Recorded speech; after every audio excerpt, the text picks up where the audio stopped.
Hello and blessings. Welcome. I'm Yogi Dan. I'm currently in my 500-hour YTT, yoga teacher training, and I'm developing some yoga workshops. And this is just a little virtual mini workshop giving us a glimpse into different aspects of what we'll be doing in the actual workshop that I'll be teaching at a few different yoga studios. These workshops are all about balance. Blossoming balance is the workshop. And in order to blossom balance, we must use balance. We must challenge the balance. Balance has this real use it or lose it aspect to it. We have to constantly work and challenge the balance. The body does quite well under stress and challenge. We tend to evolve and grow, become stronger. Yeah, you get it? So we're going to just be doing a little arm balance activity today. So we'll come to a tabletop position at the front of the mat. So you'll be on your mat with your fingertips touching the edges of your mat. And then we're just going to protract through the shoulders, the back of the heart lifts, and we make sure those knees are underneath the hips, and we can just lean from side to side, getting into the wrists. Try to make sure the eye of the elbow is pointing in, and keep protraction, leaning from side to side. We spend a lot of time in yoga with the wrists in hyperextension. So it's really good to give those wrists extra love. And there are so many different ways to do this. Just a few more moments. Good. And then for a little bit deeper, we'll turn the fingertips all the way in. So they're pointing down towards the knees. If that's too much sensation, just come forward. Still too much, you can walk your knees forward. Otherwise, you can play around with just leaning back, hips towards heels, just finding sensation. Getting into that play of sensation. Feel that dance. Lots of sensation to be felt. Gentle movements. Keep breathing, preferably in and out through the nostrils. Find that yogic breath. Y'all know what I'm talking about. Ujjayi breath. Just breathing through the nostrils. All right, so we'll roll up. Really getting into those wrists. Now the wrists are feeling that. So just gently shake it out a little bit. You can interlace the fingers, roll through the wrists. Awesome. Another exercise that I find very important when it comes to hand balance, when it comes to arm balance, inversions, great exercise, especially for handstands, is knuckle raises. So we're going to do some knuckle raises. So we're going to just plant our hands underneath our shoulders. Spread your fingertips nice and wide, and you just want to peel the palms up off the mat. Get them up off the mat and get into those fingertips. Feel all that sensation, and then release, come down. So if it's too much, you can always kind of back out of it. Draw the hips to the heels. You can walk the knees further back, further forward. And just do what's comfortable for you.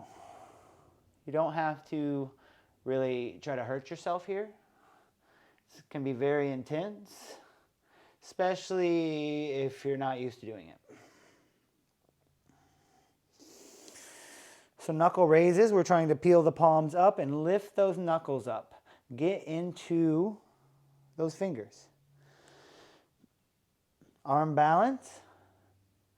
Handstands, so much needs to be developed in the hands and the forearms, as well as the core, to maintain that balance. And it takes years. For some people, it's taken me years to develop. Some people, it doesn't take that long. For me, it takes a while. So no big deal, right? It's the process. It's the path. It's the journey that is so effing amazing. It's just absolutely fabulous. It's just the best. I promise. It's just keep getting into it. It's so good. All that sensation, just a plethora of sensation to be felt. Oh my goodness, so good. And then release. So I like to do this like 10, 15 times, 3 sets a day. That might be a little overkill, but if you meet someone who can freeform handstand, just handstand all day long on one hand maybe, yes, on one hand, those guys could do these type of knuckle lifts in plank pose. And that's a little bit overkill, but it just goes to show the strength you need to develop in those hands, in those forearms, to keep you afloat. And then we'll release, come out of it, shake it out a little bit. Notice how you feel. In this kneeling position, feet are tucked or untucked. If your feet are tucked, make sure all your toes are tucked. You can tuck that pinky toe as well. This is a great exercise for the balls of your feet. This is a great exercise to stretch your feet out, especially if you're working on all those long one foot asanas. When you're working on your balance with 1 foot balance poses, this is a great place to take a little break, stretch into the feet, stretch into the quads. Quite nice. So working on crow pose today. Crow pose is, for most practitioners, one of the very first arm balances, hand balances that they will get into. There's many different versions. It's a great beginner's arm balance. So what we're going to do is we're going to first work on crow walk. So we're going to come to the front of our mat. We're going to bend our knees and we're going to plant our hands underneath our shoulders. So first thing we're going to do is bend the elbows and lift the heels way up, right? And then we're just going to see about drawing those knees into the underarms, or just somewhere on the arms. You want to try and get them up into the armpits the best that you can. So my knees are into my armpits the best that they can be. And then I'm going to lean forward like I'm going to fall on my face. Super scary, right? No, not really. You just got to get used to it. Gaze forward. Try not to gaze just down in between your hands. Gaze forward. Lift your gaze. And then play around with just lifting 1 foot up off of the mat. Tap it down. And then lift the left foot, opposite foot, up off the mat. And then take a break. When you get tired, you can come down into a squat. You can come into a forward fold. Whatever you got to do. So we're playing around with planting the hands under the shoulders, bending the elbows, lifting the heels, drawing those knees into the armpit, leaning forward, lifting your gaze, and lifting 1 foot up. Even if it's just for a quick second, no big deal. Even if it's just a little toe lift, that's all we need. That's okay. And then come back down. And just notice how that feels. Play around with that. And another thing to try to bring your awareness to is your hands, that engagement in the hands. You can really try to claw your fingertips a little bit into the mat and engage your core muscles. And then we will keep on playing around with that, and maybe you come into a little bit of a lift. And if not, that's fine, because what we're going to do is we're going to try to walk the entire length of our mat. So we would come up to our crow, lift 1 foot, lift 2 feet, and then plant the feet down a little bit farther than you normally would. Reset the hands, and we begin to walk the entire length of our mat. And just these little crow walks. Take your time and see what you can do. It's totally fine just to lean forward and not lift your feet up off the mat. And just get used to drawing your shoulders over your wrists like you're going to fall on your face. Yeah? And then you can also just lift one foot up and then set your feet back down. Continue to walk to the back of your mat. Once you get to the back, take a little rest.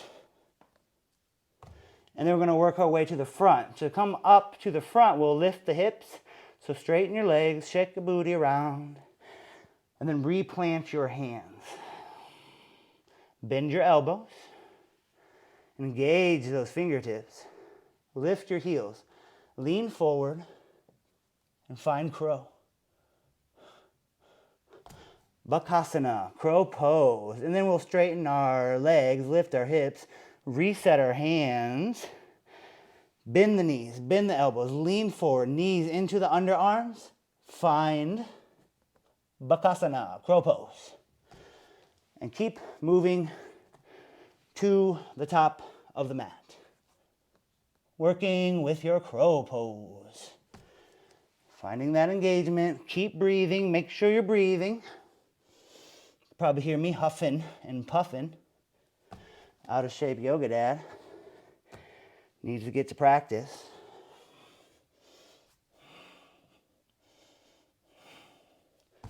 Good. Top of the mat. Fold. Take a fold. Relax. You could heel toe your feet apart. You may also hear me huffing and puffing because the breath is so gosh darn important. And also because one of my yoga homies hooked me up with a really, really good audio system for my recordings. Thanks, Matt, Jacaranda, Peoria, Matt and Mel. Big inhale. Exhale, seed syllable. Ah. Again, inhale, paraka. Ichaka, exhale. Ah. Just a few sighs of relief. All right. Come out of it. Take a moment. You can come down into a squat, however you want to set yourself up. I would like to continue to work with crow, so you can just watch me as we do a quick demonstration, and then you can try it on your own. So, working more with crow pose. I didn't really get into any super fine details there, but there's a few different options for your crow pose. What we were just working on was planting those hands and then bending your elbows. Lifting your heels, tippy toes. Yeah? Are you with me? And then I'm rounding my back, getting into my serratus anterior, lifting those knees into my armpits, leaning forward. Here I go. Whoa. Whoa. Look at that. Lean forward like you're going to fall. Lift one foot, maybe lift 2 feet. And breathe. So that's one nice option. And then you could start playing around with jumping back into your high plank is also a nice option. But, so for your crow pose, you want to play around with that, but another option you have too is to bring your knees to the outside of your arms. And this is just a way to work a little bit with your strength. Anytime you bring everything into the midline like that, you know, it can make it sometimes easier for everyone. So plant your hands, and instead of drawing your knees to your armpits, same thing, bend the elbows, draw your knees outside of your elbows or up top in your upper arms. And see about squeezing everything together. Use your knees to squeeze, squeeze, squeeze. Engage your core, draw your navel in. And maybe lift 1 foot up, 2 feet up. And it always helps to bend the knees. The more you can bend your knees, the better. Good. Take a breath. Make sure you're breathing. So that's another option for crow pose. Blossoming balance. One breath, one movement at a time. Use your imagination. You have, if you want to get good at balance, you got to use it. You got to go after it, you know? You got to get in there. You got to get out of your comfort zone. Fall is okay, because guess what? It's the teacher of balance. I'll say it a million times. The teacher of balance is falling. It's okay. Just got to get back up. Have a little faith in ourselves. Fold forward.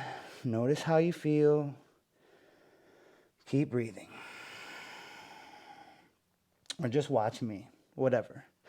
Whatever you want to do. Almost done with our little mini workshop. But I also have one more crow idea that I'd like to show you. It's the key and socket method. So inside of your elbow here, you have this little indent. You might be able to feel it in there. It's the socket. So your knee is the key. So you can find, and there's this little indent in between your kneecap. You can find this little indent. So it's the key and socket method. So what you would do is the same setup as the other two. You bend the elbows, plant the hands, get all set up there in the arms, and then you would bring your knees to your elbows. And you can work on that key and socket method and possibly lift 1 foot up, 2 feet up, and that's always an option too.